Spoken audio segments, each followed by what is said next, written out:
மகாபாரதம் எழுதப்பட்டதற்கு முன் அந்த காவியத்தை உருவாக்கிய ஒரு மாபெரும் முனிவர் இருந்தார். அவர்தான் வேதவியாசர். ஆனால் அந்த வியாசர் எப்படி பிறந்தார்? அதற்கும் ஒரு மர்மமான கதை இருக்கிறது. பண்டைய காலத்தில் பராசரர் என்ற ஒரு பெரிய முனிவர் வாழ்ந்தார்.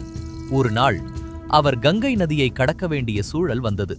அப்போது ஒரு படகில் இருந்த ஒரு இளம்பெண் அவரை நதி கடந்து அழைத்துச் செல்ல முன்வந்தாள். அவள் பெயர் சத்தியவதி. அந்த பெண்ணின் அமைதியும் அவளின் ஒளியும் பராசர முனிவரை ஆச்சரியப்படுத்தியது. அந்த தருணத்தில் முனிவர் ஒரு வரம் வழங்கினார். அவளுக்கு தெய்வீக மனமும் அழியாத புகழும் கிடைக்கும் என்றார். அந்த வரத்தின் பலனாக ஒரு குழந்தை பிறந்தது. அந்த குழந்தை ஒரு சாதாரண மனிதன் அல்ல. பிறந்தவுடன் அவன் வளர்ந்து ஒரு மாபெரும் முனிவராக ஆனான்.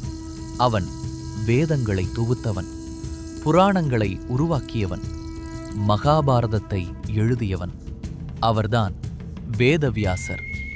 அந்த வியாசரின் எண்ணங்களில்தான் பின்னர் மகாபாரதம் என்ற மாபெரும் காவியம் பிறக்கிறது. ஒரு முனிவரின் எண்ணத்தில் பிறந்த அந்த காவியம் பின்னர் முழு மனித வரலாற்றையும் மாற்றப் போகிறது.